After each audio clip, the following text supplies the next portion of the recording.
Hey, this is Jody Wisternoff, DJ producer and one half of Way Out West with Nck Warren, and you're listening to the Liverpool Connection Podcast, music and football episodes.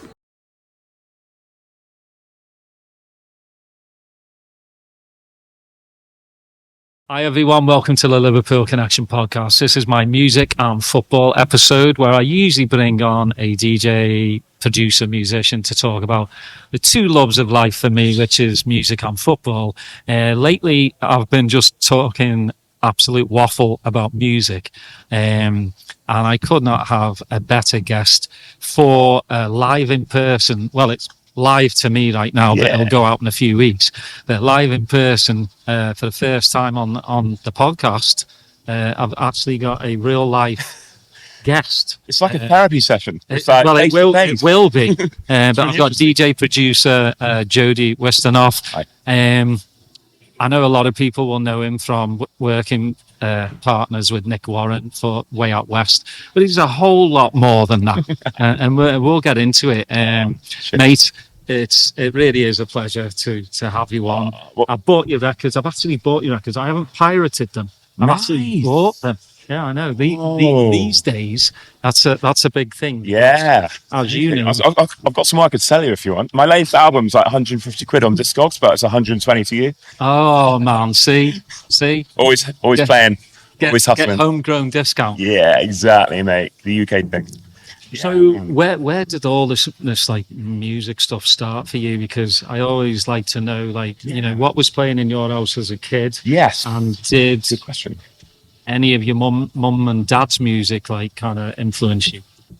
Big time. Probably the Sex Pistols.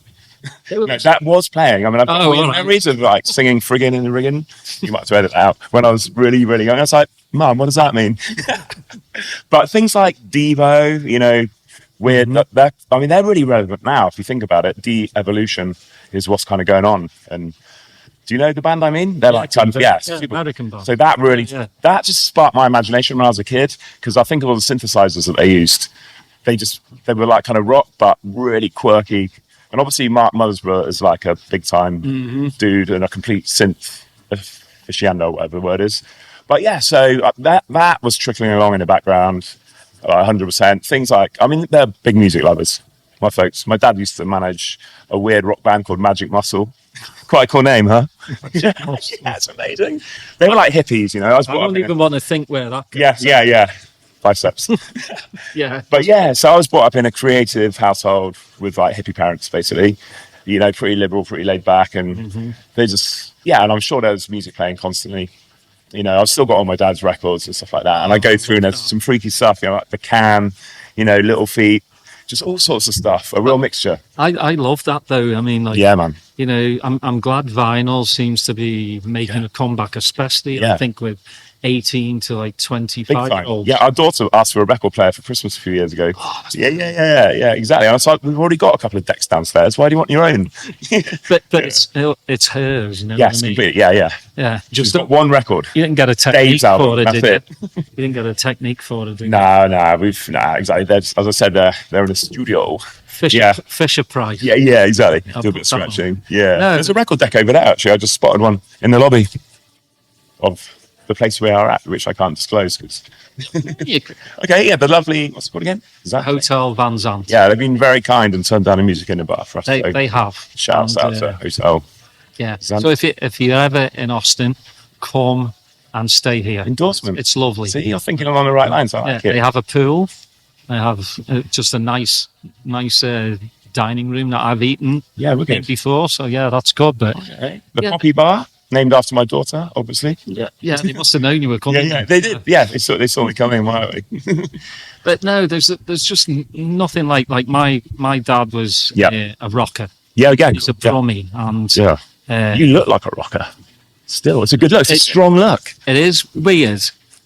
Because I used to be into so many different things. I was a mod. Yeah, okay. Then I was a rocker. Yeah. Then I was like into soul music. Yeah, okay. And I've said this before. Like I'd be wearing like a pinstripe suit. Yeah. I'd also have like the really stylish.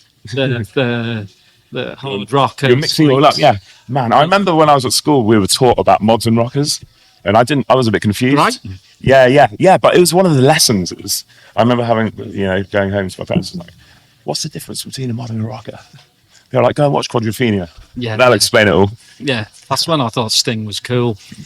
I was like, oh man, I'd love to have it. What about all his sex stuff he does? That's pretty cool. The everlasting. For 12 hours or whatever it is. Legend. I don't know. Exhausting. 12 hours? No. That'd have to be a movie on Yeah. Netflix. I would have to watch Netflix. Teletubbies, yeah. Or the Queen's speech on Luke. Oh, yeah, you got to edit that out. Oh, sorry, mate. Sorry. If that happened, then there wouldn't be 12 hours. Yeah, that would just put me right off. Oh, man. Yeah, it's just either, the soul of me mum. Yeah. And then rocker from me dad. Yeah, that's the common. Yeah. I have an older sister. Yeah. Who was more into like Depeche Mode, New Order. Yeah. So I used to nick her records. Yes. And, play those and then because that was essentially, very song based, incredible chord structures, but electronic music, a lot of it had a 4/4, didn't it, as well, really? Like a Lynn drum kick, very 100%. very basic. They've gotten better over the years, right? Yeah, I remember hearing, what was it, da da da. It's that one note, wasn't it? And then it went dun dun dun dun dun. I think. And it was something that the regular person number one, wasn't it? Could afford. I've forgotten who did it, but it was just so simplistic. But I wanted to know how. Yeah. And why. Was it on done like a Casio VL1? Yeah, a real cheap one, wasn't it? Yeah. This bit. The little one that they had at school. Yeah. That actually there's a preset on that was used in Slang Tang, Where My Brain. The dun dun dun dun dun dun dun dun dun dun dun. Oh, yeah. And it comes from like a rinky dink little Casio, whatever. Maybe Dixon's. Oh wow! Yeah, I've heard Damon Albarn talk about one of the Gorillaz tracks was on. That's a preset. Crazy. It might even be the same machine. Yeah, it's the one you just hit it and it plays that really famous one. Was it Clint Eastwood? Yes. Yeah. The whole loop. Yeah, is just a whole preset. That's wicked, isn't it? Yeah, because I remember him talking to Zane Lowe. I watched that. That when he's showing off all his drum machines and stuff like that. What? No way. It's bonkers. I love that, and that's what I mean about that's why I like doing podcasts like this as well, because I get to talk to people about like how stuff is made. Yeah, sure. And it's because I buy the music. Obviously, I'm a fan, and I go to DJ gigs, not as much as I would like. Yeah, you didn't come out last night, you naughty boy. Next time. You don't have 4 kids. I know. Just when 3.5. When you have 4 kids, just let me know. Mate, yeah. I know someone. I do know someone that's got 3 kids, though. But he manages to go out and DJ, so yeah. Oh, you're just giving it to me now, getting a sword in. You'll be all right, mate. You'll be all right. For you, I read at 13, DMC. It's a bit of a lie, actually. It was my brother. I know this needs to be corrected on Wikipedia. So it was my little brother was the MC. We were like a hip hop crew. And I was like maybe 14, 15. He was 11. So he was the rapper. I was the DJ. And he was the one that entered the DMC MC, like the hip hop championships. So I wasn't a scratchy. I was a scratchy DJ, but I wasn't crazy like Jazzy Jeff. I was trying to be. He was my idol. Jazzy Jeff and Cash Money were the first guys to do the flutter, all that stuff. So school. Yeah, that's my era. It's not my era, but that's when I got into music. It was hip hop really that pulled me in. But yeah, so my little bro was the star of the show. Yeah, and I get all the credit. It's really unfair. I read that. We came third in the regional or in the southwest. That's not bad. It was amazing. Yeah, we went to London and did the proper finals, and we were like the only. First. No, it's not. Yeah, if you're in first, you're last. But we were the 2 little white boys, with our Kangol hats and like our silver True Funk Posse buckle belts, and I was really shy then as well. And my little brother he was so precocious. He had like so many balls, like kahunas big. He's just there, he was tiny. He had to stand on like a milk float, the milk float to be the best. Yeah. It's the best. Yeah. Yeah. It's like, hear me roar. Yeah. Oh, it was crazy. He sounded like Roxanne Shante because he was like an 11-year-old little, wow. But he was wicked. So his name's, he actually makes Ed's little big up here. He does music videos at the moment. It's called Ill Spectra Productions. Yeah. He makes like weird indie, shoegazery, trippy, weird, just anything that isn't the stuff that I'm into. Complete opposite. But yeah, he's a cool video Like, Yeah, it's weird because I taught Anthony Papa. Yeah, yeah. You know, at 15, he was Yeah. a DMC. Right, yeah, okay, he wins. Yeah, he He wins the DMC game, doesn't he? Yeah. It just jogged the memory. Yeah. I mean, that's, I Yeah. think growing up, you know, like 70s and the 80s. Yeah. I mean, for me also like hip hop. God, Like yeah. proper hip hop. Incredible. I mean, I'm talking Yeah. about Tribe Called Quest. Yeah, man. Far Savage, Jungle Brothers. De La Soul. Yeah, yeah. Just, you know, like I Incredible. was a I massive. still listen to it all the time still. I'm into lyrics. Yeah, yeah, okay, yeah. The Jam for me, Paul Weller. Okay. Really spoke to me as a kid. You know, this angst. And, Yeah. you know, like basically fuck the government. Yeah, yeah, yeah, completely. But then hip hop kind of brought it a bit more mellower, but it still was vital. Yeah, yeah, What was completely. going on in America at the time. Yeah, So, yeah. you know, I was a big hip hop head. Big time, yeah. I think 1987, 88 are like the golden years. Yeah. And it's kind of strange as to how there's nothing like that happening now. You know, Yeah, all the hip hop now is kind of just, Well, I tried it's to. not challenging. It's not, I don't know, that's a different story. That's a different podcast. Yeah, well, you've got hip hop to me, and then you've got rap. Yeah, but it was called rap then as well. Yeah. So rappers, you know, Yeah. hip hop's the four elements. So breakdancing, graffiti, DJing, and MCing. That was hip hop, and rap was just the on the mic bit, wasn't it? Yeah, yeah. I mean, to me, one of my favourite rappers is Eric B. Just paid in full, and His voice, just Do you know what I heard though? When he went to record that in Marley Marl's studio, he came in with his really mellow, deep voice, and Marley didn't like it. He was like, "Can you put a bit more energy into it?" And he wanted, because he was the first guy to do a real, because it was like MC Shan was kind of belting out a bit more. You know, Rakim comes in and just lays it down really deep, calm, and people thought it was rubbish. Like even, you know, My Melody, the track, that dun, dun, dun, it's like, I love that one. Yeah. And they didn't like it when Marley Marl thought it was shit. And like, it's like, really? That destroys my childhood, because I used to just aspire to make a beat like that. Well, that's really funny because, you know, sorry to keep name dropping. That's right. When Matt Black told me, Oh, wicked. when was that he did- Ninja tunes? yeah, when he did the remix, Of My Melody. Oh no, Paid in Full. yeah, paid him. Yeah, yeah. That Rakim did not like it. No, yeah, of course he didn't. Yeah, I mean, because they had to actually go on top of the pops. yeah, I know. I saw it. I watched it. Yeah, Matt was just telling me. it's like, when Opera Hazer. Yeah, came in because they added that, didn't they? Yeah. Did they add that? Yeah, That wasn't in the original. No, he was just. Yeah. Matt was just telling me how like awkward it was. of course it was. Because yeah. you know you're dealing with different record yeah, labels. all these, yeah, all But these. Eric B thought it was brilliant. So but that's good. Rakim That's good to just know. thought it. Yeah, man. Yeah, well, And as we know, you know, it was a hit record, wasn't it? It masterpiece. was a number one. Yeah, so Yeah. they knew what they were doing. Yeah, I just Yeah. and obviously you know with hip hop, Mm-hmm. then came acid house for us. And Exactly. what was like for you? Yeah, What song kind of made your ears pick up and go? really "Right." good question. So yeah, there was definitely a moment where I stopped buying hip hop and started. I think what was happening was things like Sugar Bear, Don't Scandalize Mine. We were getting these records and then playing them quicker. Like everyone talks about this, you know, you speak to Groove Rider, Fabio. That's what everyone was doing. You know, we were playing the hip hop instrumentals at 45 if we were lucky enough for them to be at 33 originally. And it's just everyone just agreed that this is what we had to do, I think, because I mean, I did hear house when I was about 14, 15. I remember these guys. I'm going to name drop for a minute. Have you heard of that? So this is like the original Massive Attack when they were the Wild Bunch, but there was another crew called the Too Bad Crew. It was Ed someone and Dom someone, but I think Dom went on to go out with Bjork for a little bit. So he was like a pretty kind of friends with Nelly Hooper, all that kind of lot. But he played me house music, right? When I was like 14, 15, I remember going around. He said, "This is the future, Jode." I was like, "Nah, man, this is so shit." It's like, I was just listening to this really basic drum machine from Chicago with this guy singing out a tune, or like a 1 or 2 note bass line. And I'd just been listening to like, you know, The Scenario by, you know, Tribe Called Quest and Busta Rhymes. I was like, "Nah, man, this is not happening for me." Yeah. But it's funny. I think I think when the bass lines started to come in and yeah, if you really think about the evolution from hip hop to UK breakbeat via house, because, you know, I put a straight up house record out in 1991. True Funk, 4 a.m. Mm-hmm. This is Smith and Mighty, basically, who took me under their wing. Do you know about them?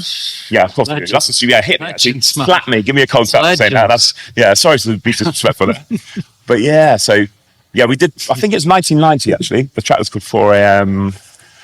Yeah, straight up like acid house basically with a little piano. I was trying to copy. What was that big one with the saxophone in the charts? Oh, 808. Yeah, and the other one. Who's that other funny guy that? Oh, there was lots of funny guys. Guru Josh. So it was that era, you know. But yeah, so it was like, right, okay, let's do some house music. And yeah, but then it just quite quickly went into the break beat side of things. And yeah, the Sub Love thing, that was me and DJ Di from Represent.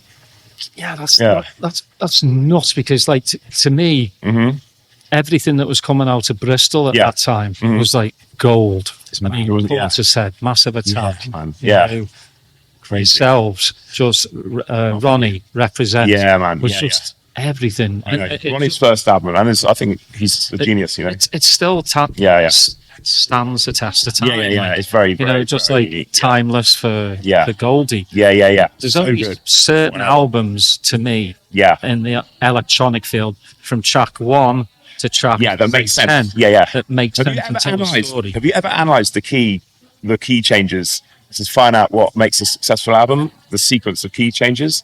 I sometimes think about that, and that might be what makes an album really sit well. Yeah. You know, we never used to think about keys when we used to make tracks back in the early Wild West days. So I would find out later on that, oh shit, we've done 3 tracks in the same key on the album. It's like, no. But now it's like very conscious of that stuff. But I just want, side stepping a bit here. I wonder if that's one of the, reasons certain albums are successful because of how the tracks are sequenced key-wise. Yeah. Bit geeky, but you never know. Well, I mean, that's the whole thing. I mean, I look at a whole album. Yeah. And a lot of them have like fillers. Yeah. You can tell they're just put in there just to make up the numbers. Yeah.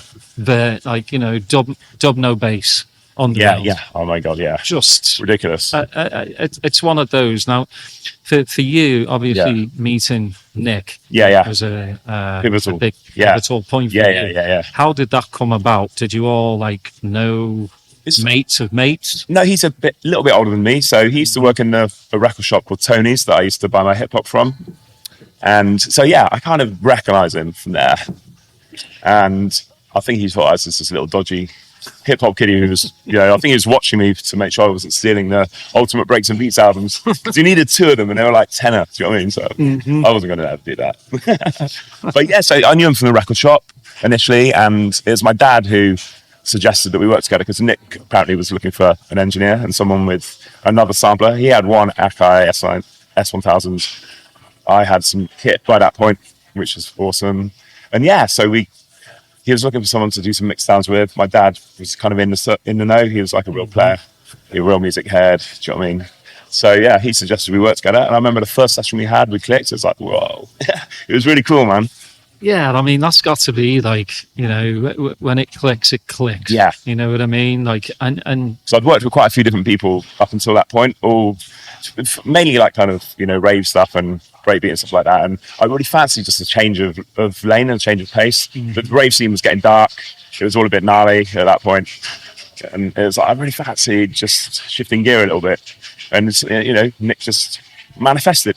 It was awesome. He came in with this real Balearic angle, all just the stuff that filled in all the gaps.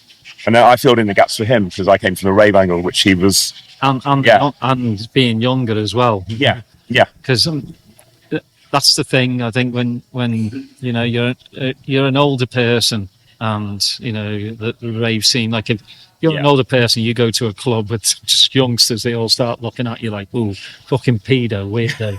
You're like, or you're a copper. Yeah. Like, no, I'm not. No, I just love this music. Weirdly enough, now being a DJ is one of the only things you can do and get away with it. Yeah. As in being in a club and being an older person, and actually, sometimes you get more respect because of your age, because of the experience you got. It's weird. It's a very it's interesting. It's how it's all panned out. Because did you see the 2 old people that went to Fabric? They're like in the 80s. What wicked! Yeah, are they still around? Yeah, I think it's not too long They're in ago. the 90s now. They just wanted to experience. Yeah, fabric. wicked. Yeah, nice. And But they there like a lot. Like, I love that. yeah. There's no time limit, and just I suppose until your knees give out. I was there the first year they opened. Whoa. I did not know Yeah. about the vibrating dance floor. Right. I There found wasn't a out. vibrating dance floor. Yeah, there was. No. I think. No, that's your. No, yes, there was. That's your shoes, mate. You got vibrating shoes. No. No, they. I know where you've been to get those. They had they had the bass. I think under. Awesome. Yeah. Do you remember Wobble? Sorry to Oh yeah. That had a vibrating floor, didn't it? Was that in Nottingham? Something like that? Wobble, yeah. I'd like to say Birmingham. Because that's it was up Terry north, Francis. Midlands. Right? Yeah. Terry Francis. It was it? Yeah. Yeah. God, that takes me back. Yeah, I know. Well, that was a good. Real tech house. Yeah, exactly. Lemon Bushwagon kind of vibes. That Tech House used to be so good, didn't it? At one point. It did. Yeah. And now it's, I don't know. Yeah. I don't even know what that is. I don't even know what progressive house is anymore. Yeah, it's a tricky one, yeah. You know, I go on before, and again, I always like to talk about this too. Like, Cool. you know, when you're searching music, Yeah. to me, it's a bit soulless when you're Completely. on Beatport. Yeah, man. It's just click. Yeah. No, click. I know, While yeah. you're in a record store. Oh, it's brilliant. So Get to tactile. meet It was a people. scene, yeah. And then you knew that all the best records were being held back Yeah. for the more important people. By Nick, Exactly. for man. a young whippersnapper. Yeah, I know, yeah. But no, I got to work in a record shop eventually. So I lasted about a year and then got sacked for refusing to sell Jamiroquai to punters. I was like, you don't want this, you want that. No, the other way around. Yeah. So I was a shit salesman. Oh, I do like Jamiroquai. I know. Well, now, you know, in retrospect. Well, He's a massive Adidas fan, which I am as well. Okay. Yeah, he's got You've got shell toes, yeah? When did you get your first pair of shell toes? me. Yeah, like were you into them before Run the MC made them popular? Yeah. Well, yeah. Well, Right. I came to the States as an exchange student to New Mental. York All right. when I was 16. Wicked. Oh my god. And I actually thought like Yeah. the rest of America was like New York. Right. Yeah. Was I wrong? Because the next That place must I have been moved awesome to, then as well. New York was wicked back in the 90s, wasn't it? it was Yeah. like I was chatting to a friend yesterday about it. He used to go to the Swallow every week. You know, he wouldn't get there till 5 a.m, and now they're opening for like one night, aren't they? Soon. 2 nights. Yeah, 2 nights. Yeah, March, yeah. It's at Diggers and the man. Tenaglia. Yeah, Tenaglia. Yeah. But and it's 2 till 5, and my mate Sam's like, it didn't used to get there till 5.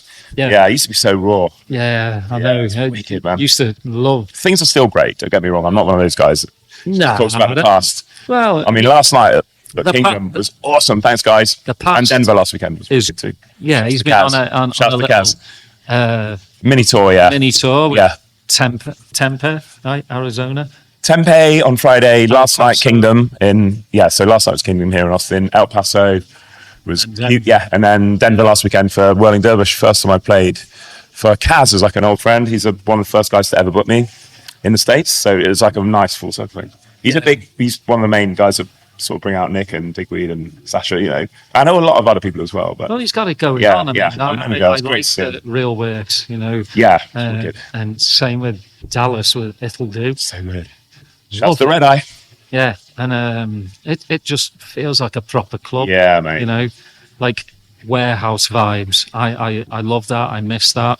Definitely. Yeah. With wobbly floors, yeah? Yeah, well, I'm 100% sure. Yeah, no, you're right, mate. Yeah. Yeah, Right. I saw David Alvarado and Tom Middleton in the main room, Tom's a good lad. I know he's a and good friend. it was just Yeah, phenomenal. mental. Just But I tell you, the stage last night at Kingdom is like the bass, the loan was coming through the stage as well, and there was none of that annoying pulse kick drum. The way they have it tuned, so you could feel the sub bass, the melodies coming through, and the kick wasn't intruding. It was really enjoyable, like Yeah. such a nice move to play in. did you play Awesome. Kingdom at the old Yeah, one? the old one. Yeah, I played that loads of times. in the past, sardine can? Yeah. Yeah. I used to love just standing on the wall on the foam and just like being pinned there. Yeah, I've had so many good nights at the old Kingdom, but this is the first time at a new one. And it's, Yeah, I mean it's a Austin's, you know, like I had the best of both worlds. You Mm-hmm. know, coming from Liverpool and moving to Savannah, Georgia, Savannah. Wow. which, you know, again, culture shock. It sounds like a Apple operating system to me. It was a culture shock, like I said, being an exchange student in New York, thinking America's just like why that. Why did you go from somewhere vibey to somewhere backwatery? My dad's part of his company was based in Atlanta. Okay. And then they moved to Savannah. And I went to visit, and it's got a nice beach. And then you lost your passport and you had to stay. Yeah. Well, basically, I found out about there's a rave scene.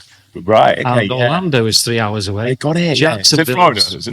No, it's Georgia. Okay. Yeah. So Gainesville is 3 hours away. Mm-hmm. Orlando's 4. Jacksonville's 3. Yeah, that's the scene. Yeah. Atlanta's 4. They were into the breakbeats, weren't they, at that point? They were like... Yeah. And the Progressive House was massive. Yeah, huge, yeah. Jimmy Van M, Chris Forty, Dave Canolti. Yeah, but it was like prop breaks was just thanks to Way Out West. Yeah, well, I mean, you had the Florida breaks, which is more booty, like it wasn't it? Yeah, a bit more like I think Dom from Santa Laura is still kind of loves that stuff. Yeah, exactly. I mean, there's a time and place for it. There is, but I was more.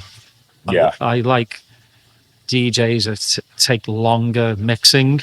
Okay, because with the breaks, it's like bam, bam, bam. Is it a bit more ghetto? Yeah, I get it. 2-3 minutes of teasing and then into the next. I mean, for you, obviously, Way Out West. You started with Nck. Yes. And were you on Deconstruction? Yes. Yeah. But then again, Deconstruction out of Manchester, I believe. James Barton, basically, he was our A&R guy. Right?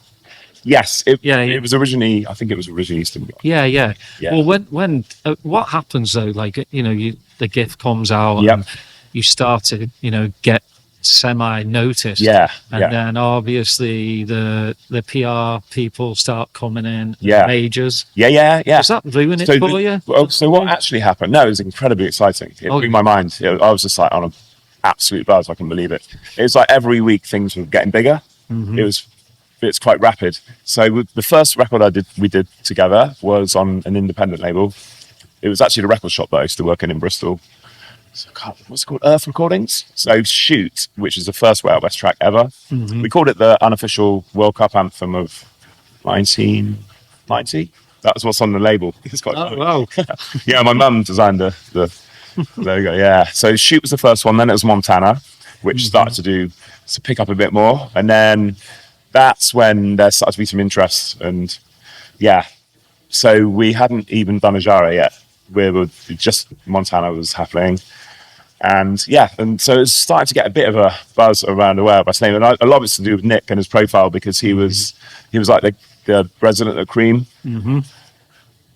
And, he'd done stuff with Massive Attack as well, touring and stuff like that. So, a lot of the kind of buzz was generated by Nick's profile at that time, which is awesome. Mm-hmm. And I was just like, wow, this is really, really fun.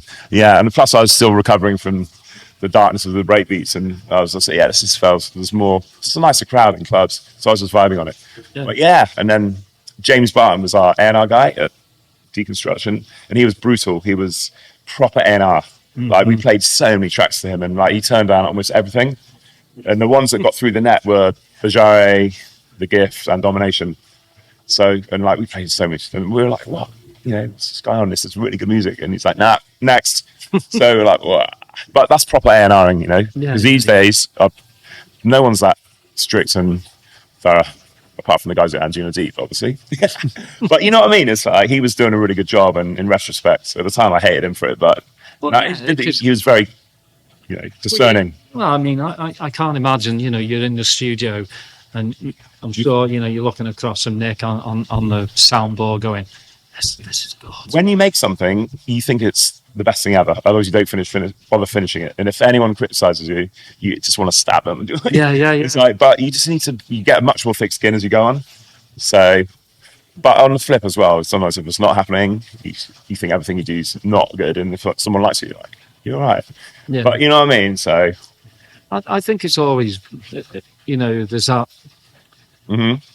Good thing where you do have an outside voice that goes, this isn't good enough.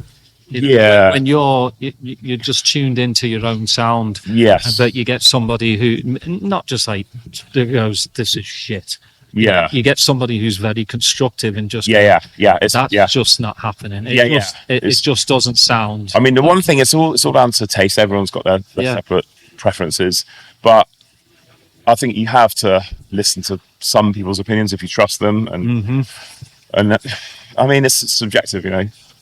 But yeah, if something sounds rubbish, then you're probably going to realise it the next day when you listen to it on fresh ears.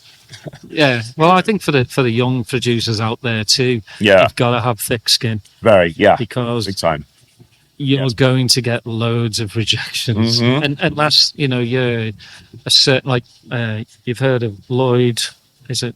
Barwood. Yeah. Doing fantastic. From where he started from. And he played with Sasha last night. Yeah, wicked. Must have been a dream. Yeah, I'm going to meet him soonish. I think we're doing Ministry of Sound together. Oh, nice. In April, yeah. It's be nice to meet. Yeah. You know, I hope the younger generation look at him. Hard work does pay off. Yeah. But you know, I can't imagine being young and they want things to happen straight away. Exactly. It's not going to happen. Because they're in the room. Yeah. And they're making this track. Yeah, they think they can do something viral and just jump off TikTok, and they're doing, the chords and just going, listen to this. You know, this is a life's work.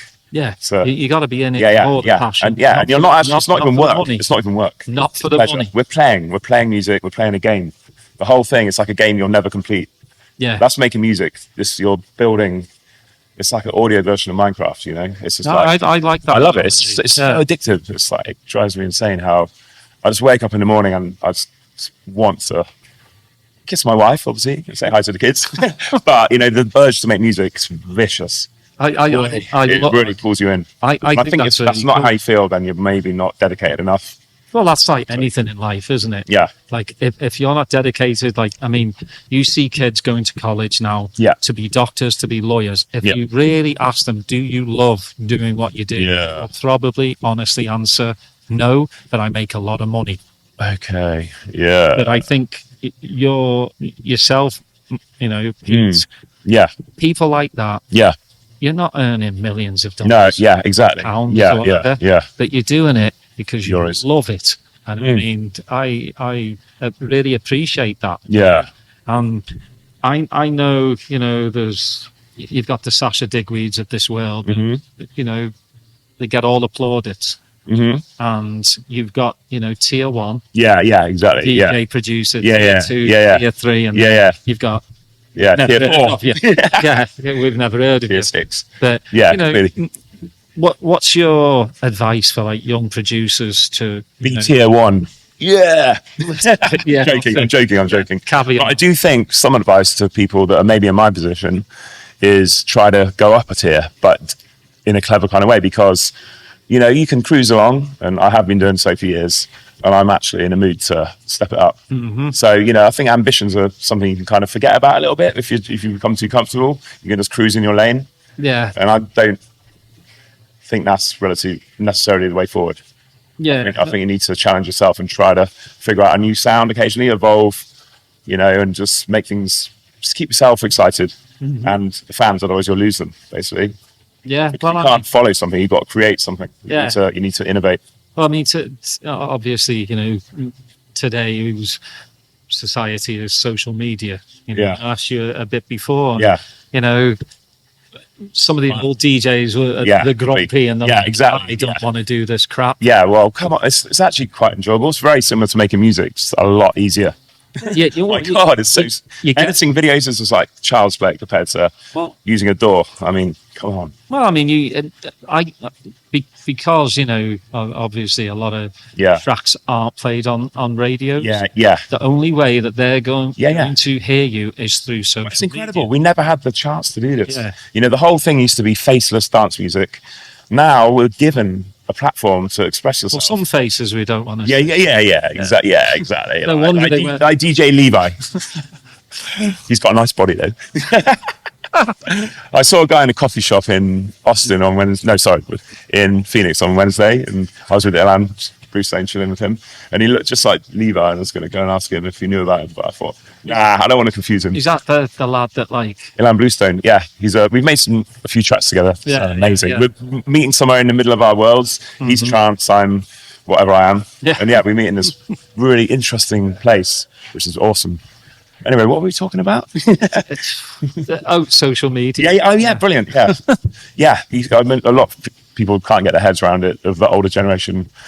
But, making music so much more, it's quickly, it's faster. You can get more done. The tools available, something that would take a week, I can do in a day now, just because of the technology. So there's loads more spare time. Our kids are a bit older now. I'm not in the thick of it as much. So yeah, social media is great. I'd like to learn. That's the only reason I'm doing this podcast, so I can look at the camera angle you set. The only reason. Only reason. No, the smallest reason. No, it's not tier one.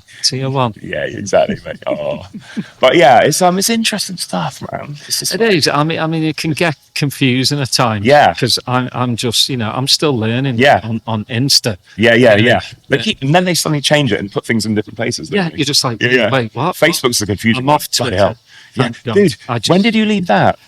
Last year, actually, after I because I'm taking a break from the football one, from my football podcast, because it's toxic. So everyone says, it's called X as well. So I've heard it's a bit of a horrible. It's not a very nice room to be in. Anybody can get behind a keyboard. Yeah, keyboard warriors. They call them keyboard warriors, don't they? Shite. Yeah.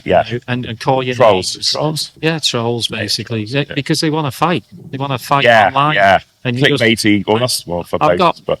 I don't have time for that crap. No, you put some pictures up, you put a video up, you do this, you do that, but still navigating it. But 100%, it's negative energy vibe.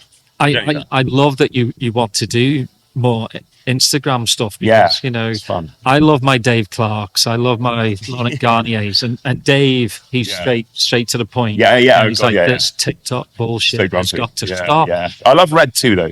And Red 1 and Red 3. Yes. But 2, kick drum. Shouts out to Dave.